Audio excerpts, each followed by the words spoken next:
Is skilled worker visa still possible for international students in the UK considering all the salary threshold changes? In today's video, I'll first walk you through the changes, I'll then explain the salary data that we have, and will give you my estimate whether it's realistic expectation for international students. And finally, I'll give you tips and advice on how to ensure you get proper salary at a proper level and get skilled worker visa in the UK. The salary requirements for skilled worker visa are going up, and for international students at switches from student visa or graduate visa, they're also significantly higher.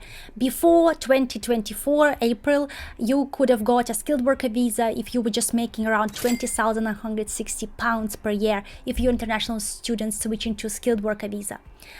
From 1st of April, we'll have a significant increase in salary threshold. All skilled worker visa holders will need to be making at least £38,700. There are discounts for some people that are new entrants to the market, which are international students. They are switching from student visa or graduate visa, and this usually qualifies them for the new entrant exception. And new entrant exception will allow international students to make £30,960 per year, or around that depending on the role, if you want to get a skilled worker visa. So it's a significant increase from 20,960, 10k up. Now it's 30,960. When I shared the recent updates in this video, watch it here, and I go in detail about explaining this new entrant rule and how do you qualify. A lot of you have commented saying, Valeria, UK is a joke, there is no way we can get this salary, I'm so discouraged. And I hear you, it is a big change. Even with £20,960 salary, it was quite hard to get a skilled worker visa or get a sponsored job in the UK. And now it's going to be even harder. But I don't think it's as negative as you think, so let's go. Hello everyone, I'm Valeria and I'm a career consultant for international students in the UK and beyond. I'm also a founder of Mind The Grad, career consultancy, and Grad Circle, an online career platform for international students in the UK. But in addition, I've been an international student myself. Back in 2014, when I graduated from my bachelor's degree, there was no graduate visa, there was only skilled worker visa option, and I went through the process, and now I helped hundreds of students do the same. That's why I think I'm the right person to teach you about career success in the UK.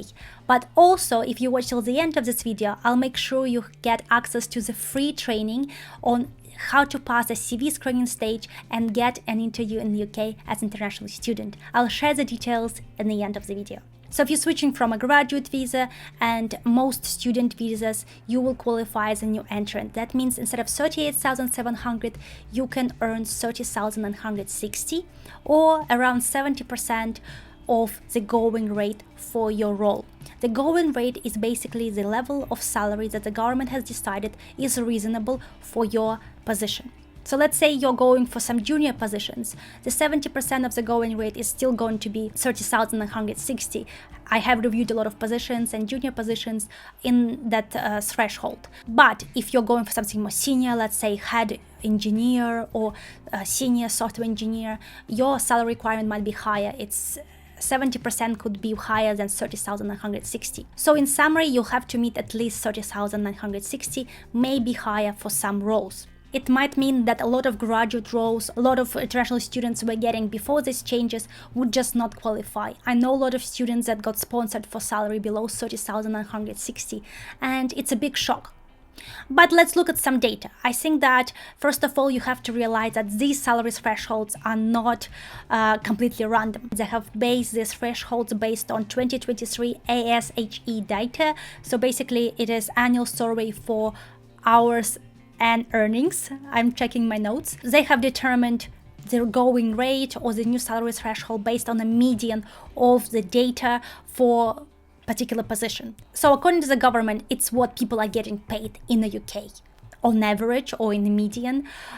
It is data. It's not that they just want to cancel people from the UK and so on. They feel like if you want to be a skilled labor in the UK, you have to be at least paid what most people are getting paid. If it's fair, I'm not sure, but there is some kind of data to back it up. But let's dig deeper. What about the graduate salary? We are more concerned about roles that don't require a lot of experience. And obviously, when you are new in the country, you might be switching your careers, or you might be changing your career path. Maybe you are starting from scratch and you feel like your previous experience is not super relevant. Maybe the master's you've done is completely a new degree because you wanted to come to the UK and become a data scientist or software engineer or a manager and so on. That's why I have searched for some data. What are the graduates are getting? So I checked the ISE Student Recruitment Survey 2023, and here's what I found. That in 2023, the median salary for a graduate was £32,000 in the UK. This is just some research. I obviously going to leave the links to all resources in description of this video, but 32,000 sounds quite promising. That means that perhaps 31,000 is not a completely random number. Let's look at more data. Highflyers actually done a survey of top employers in UK, top 100 graduate employers according to Times. It's quite a common list that is shared every year, and they have reviewed what these companies are paying graduates, and they found even higher numbers. They say that the graduate salary level is around £33,500. Obviously, these are top employers. They are on average going to pay more, and it could also mean that it's more competitive to get into this employer. So I would be cautious looking at that, but it's also quite promising. It means that if we're looking at top employers that quite often sponsor international students for graduate schemes, the salary on average is also higher than 31,000. Okay, Valeria, that's all great. You're giving us these optimistic numbers, but don't you think that British people on average getting paid higher, and for international students it's so much more difficult? So really, you are being too optimistic. I hear you, and that's why I have some historic data from international students. The study on international students, I referred to it quite a lot. It's from 2012 to 2018. They haven't done another study like that, but I do still think that the data they found previously gives us a lot of useful information. Home Office data tells us that in 2017, the 50th percentile or median salary for student visa to skilled worker switchers was £30,200. And obviously that was 7 years ago. So I feel that it is a realistic salary. Yes, some people are getting less than 30,000, but even 7 years ago, it was around the median salary for switchers from student visa to skilled worker visa. I know that some switchers from student visa are not always graduate level. Some of them have a few years of experience, but I still think it gives us good indication of what students were usually getting on skilled worker visa. Obviously, I also back this up with my knowledge of the market and what my clients have been getting throughout the years. In the last 4 years, I have helped numerous students get graduate jobs in the UK, and a lot of them, actually I would say most of them that get sponsored on skilled worker visa, people that were working with me got 30,000 or above.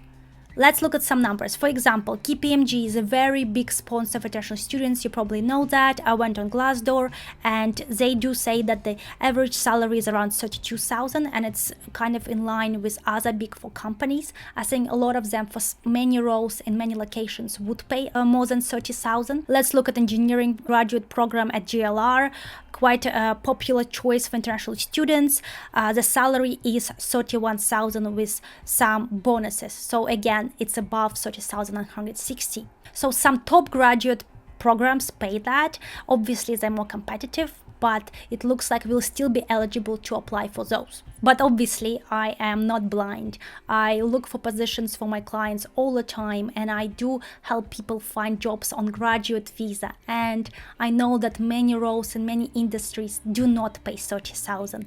A quick search on LinkedIn have showed me that a lot of graduate level positions, and I just put graduate in the job search, gave me, sales roles around 27,000, marketing roles in London for 25,000, and so on. Yes, a lot of roles are still pay less than that, and we have to understand that there are going to be some positions that are no longer be sponsoring international students. I think that some graduate schemes that used to sponsor pay a bit less than 30,160, so we'll still need to see whether they'll continue to sponsor but raise the salary requirement or salary level that they offer, or maybe they'll stop sponsoring. I think that in reality, given my personal opinion, 31,000 is a very fair salary for someone with education, someone who's been through the recruitment process, which is really intense. And I feel that it's still not like you're getting super rich or completely unreasonable salary, especially for London. So I really hope that the market will catch up and will pay graduates realistic salary. Another thing I wanted to discuss is that the salary levels are obviously depend on the sector. And again, here is some ISE recruitment data. And the top 3 industries, according to the student recruitment survey by ISE, are engineering, energy, health and pharmaceuticals, retail and FMCG, digital and IT, finance and professional services, and legal. That's very in line with what I think as well. And I feel that these are the industries you should be looking into if you are really concerned about the salary level. Similar data from top 100 employers, they obviously told us that investment bankers and law people are getting the highest salary, 50 to 55,000.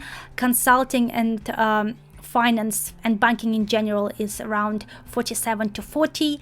Retail, oil and energy, accounting, chemical and pharmaceuticals, consumer goods are all the industries that pay above 30,000. So we have some promising news. Another factor that affects salary level is the region. And obviously, you don't have to look at data to guess that London is the highest paying region. According to ISE, again, we have London, South East and South West are the highest paying regions. But also, in my opinion, the cities usually pay higher. Bigger cities like Birmingham, Manchester, Liverpool, Leeds, Edinburgh, Glasgow, and so on usually have higher salary levels in general comparing to smaller locations. Before I tell you exactly the steps you should follow in order to get a skilled worker visa with 31,000 pounds in salary, let me share with you more about Grad Circle. Grad Circle is my online platform that I have created after 4 years of working with international students one-on-one. And in this career platform, I share all the knowledge through courses, materials, resources, tools. We look for positions for international students. We have group coaching, we have forums where we answer questions, and we have networking opportunities as well as opportunity to connect with other international students. It's basically one place where you should get all the answers you need for career success in the UK. Check out the link to the platform in description of this video. I'll give you 7 steps that are going to maximize your chances of securing a skilled worker visa in the UK with 31,000 pounds in salary or above. First of all, we already discussed that point 1, and point 2 is targeting the right regions, which is usually London, bigger cities, or South East, South West regions. Unless you're sure that the company is paying more than 31,000, I would recommend mostly targeting these areas, or at least most of your application should be in the areas where they pay higher. Second point is do your research and target relevant roles and industries. I already showed you some data. Some industries do pay higher. This is the data and I back it up. I also believe that these industries are more likely to pay higher, but also more likely to sponsor. If they pay you higher, they're more likely to spend money on your visa sponsorship as well. You can target engineering, finance, legal, pharmaceutical, technology sectors, and you don't have to be an engineer to work in engineering sector. For example, I worked in banking, but I was an HR professional. A lot of my clients work in marketing, but in engineering sector, and so on. You just have to research where your skills and experience, your strengths fit within those sectors. Advice number 3 is use graduate visa wisely. Please don't waste your time on graduate visa. It's your chance to get to that 31k if you're not ready now. Having 1 year of relevant experience improves your chances of securing a skilled worker visa significantly, but also improves the salary that you can get. Relevant experience is super valuable, especially if it's in the UK. So it's hard to get a job on a skilled worker visa. It's much easier to get a 1 year position or 2 year position on a graduate visa. So make sure you use your graduate visa to what it's designed for, not to have a part-time job in a cafe. It's actually designed for getting professional experience. If you are for any reason not able to get experience on a graduate visa, then you have to be working on your candidate profile outside experience and developing relevant skills. For marketing professionals, it could be learning Google Analytics, paid ads. For engineering, it could be developing AutoCAD or Revit knowledge. For software engineers, it's obviously working on the programming languages, skills that are relevant for data analysis, or maybe on their portfolio. You have to make your profile worth that salary. And the stronger you are as a candidate on all levels, the more likely you negotiate that salary, the more likely you stand out and get an interview in the first place. Point number 5, please don't just target graduate schemes. A lot of people think that if you're a graduate, you don't have experience, you only have to be applying for graduate programs and graduate schemes. Yeah, some graduate schemes are very likely to sponsor and they do pay above 31,000, but many of them don't sponsor at all and many of them pay below 30,000. That means that you will be automatically rejected due to immigration changes. So I really recommend also looking for junior positions, junior roles. Even if you don't have any experience, you could be applying for roles that require 1 year of experience. Maybe you have a master's, maybe you have some internships. You don't always have to meet 100% of the job description. A lot of my clients and a lot of international students get a skilled worker visa that for entry-level position or for some kind of junior position within the company. It doesn't have to be a graduate scheme, and that's something for you to remember. Also, for roles that are not graduate schemes, you're more likely to be able to negotiate the salary. And that leads me to my 6th point, that you have to learn how to negotiate. Negotiate your salary even if you were waiting for this offer for all your life and you get an offer. It doesn't mean you have to rush to accept it. When you get an offer, I really recommend obviously thanking the person, sounding enthusiastic, but do reply that you will review all the details that they'll send to you and get back to them as soon as possible. Then you can take time to do actual research and see if it's a fair compensation to your skills, experience, and it fits your career goals. Just because you need visa now or in the future doesn't mean that you are not worthy of a decent salary pay. And if you do the research and you feel like your salary level is below what is expected, and I showed you some averages here, then it's really fair to ask for a higher salary. But negotiating does not mean you just have to say, well, I really need the 31,000 for my visa. Actually, it means being prepared, explaining why you should be paid a specific amount, but also explain why you deserve it, maybe through your experience, skills, potential, and so on. Each negotiation, you have to be prepared and be flexible, offer something in return. Maybe working on a graduate visa first, maybe going on lower salary first and then going higher later on, and so on. And final point is to have right mindset. I know that sounds very generic, but actually if you don't believe that you're worth 31,000, how is the person that is interviewing you going to believe that? You have to really own it. And obviously building your profile, doing the research helps build that confidence, but you also have to realize that I gave you the data. A lot of graduate positions pay that.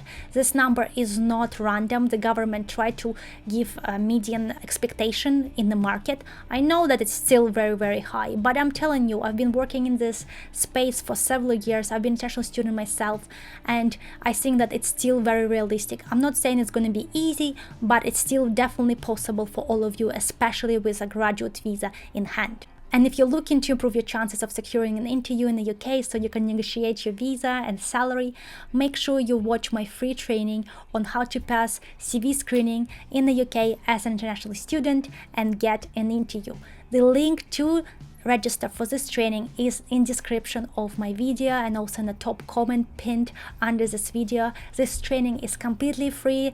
I teach you step-by-step process, and I really hope you'll find it useful. Otherwise, you can join me inside Grad Circle, inside my digital platform for international students, where I have collected all the tools, resources, courses, materials for you to get that job in the UK. Thank you so much for watching. Let me know if you have any comments. Don't forget to like and subscribe. The best of luck from Mind The Grad. Bye!